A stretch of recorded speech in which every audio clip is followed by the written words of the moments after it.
For today's video guys, magluluto po tayo ng tanghalian. Tara guys, samahan niyo po ako.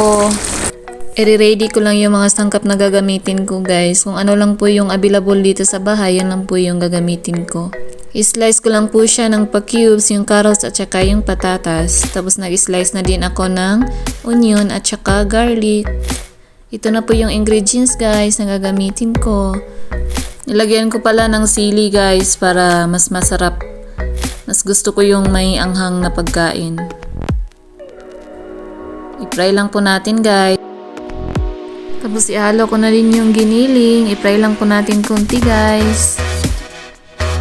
Tapos lagyan na natin ng panlasa, black pepper, salt at saka Maggi.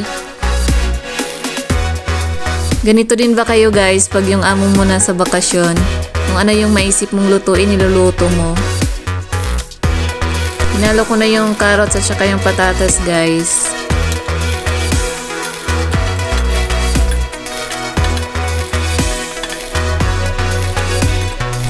Nilagyan ko po siya ng tomato paste guys. Tapos tubig para may sabaw din para maluto yung vegetable natin. Kumukulo na siya guys. Tapos medyo malambot na yung carrots at saka patatas. Hinalo ko na yung green peas. Hintayin lang po nating maluto yung vegetable guys. Minsan lang po kami makakain ng ganito guys pag wala po yung amo. Pag nabakasyon po yung amo, yan yung time na magluluto kami kung anong gusto naming kainin. Diba guys? Ready na po siya guys. Kain na po tayo. Ang sarap. Yummy yummy, yummy yummy. Happy tummy na naman.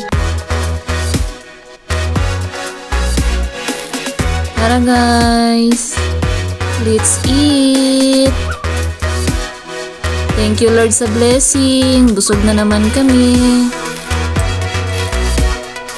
Thank you for watching guys. God bless you all. Ingat po kayo palagi. Bye bye!